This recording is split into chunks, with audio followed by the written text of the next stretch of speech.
续来看立法院11号三读通过的全民补发现金1万块。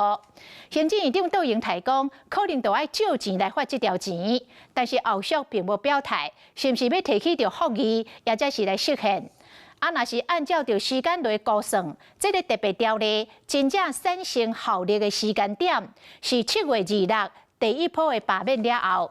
在野党的立委批评，讲执政党就是要以拖代变，就是用推延的方式等待状况来改变，就是惊会去影响到大罢免的结果。请问您是否认为这次通过这个补发1万元是违反这个宪法第70条了？大法官的动议权立院继续审查，普发现金1万块，敢有违宪？虽正做奉提名人的不可得。立法院主张是预算，是法律案，是法律案。对。然后行政院认为这是预算案。好，那请问这个是法律案还是预算案？这个特别条例？这个就是有争议。那大法官奉提名人认为有争议，艺人谭爱珍嘛讲这是足后的政策。某媒体报道，工商界人士认为普发现金就参像是咧转移大罢免的焦点。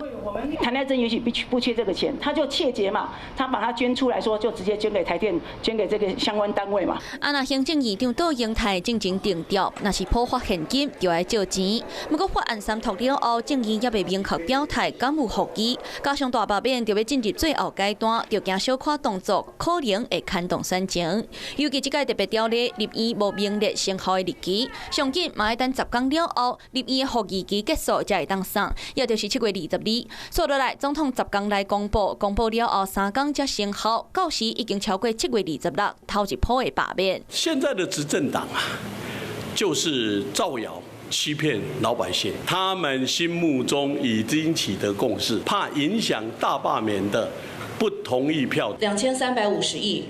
都不该是让蓝白一次撒币就罢免，向下一代来预支，来政策买票。普发1万3读通过，后续的进度嘛正做罢免的主战场。Hello， 我是蒋欣梅，想要抢先掌握最及时的新闻资讯吗？赶快订阅、按赞、开启小铃铛，锁定华视新闻 YouTube 频道。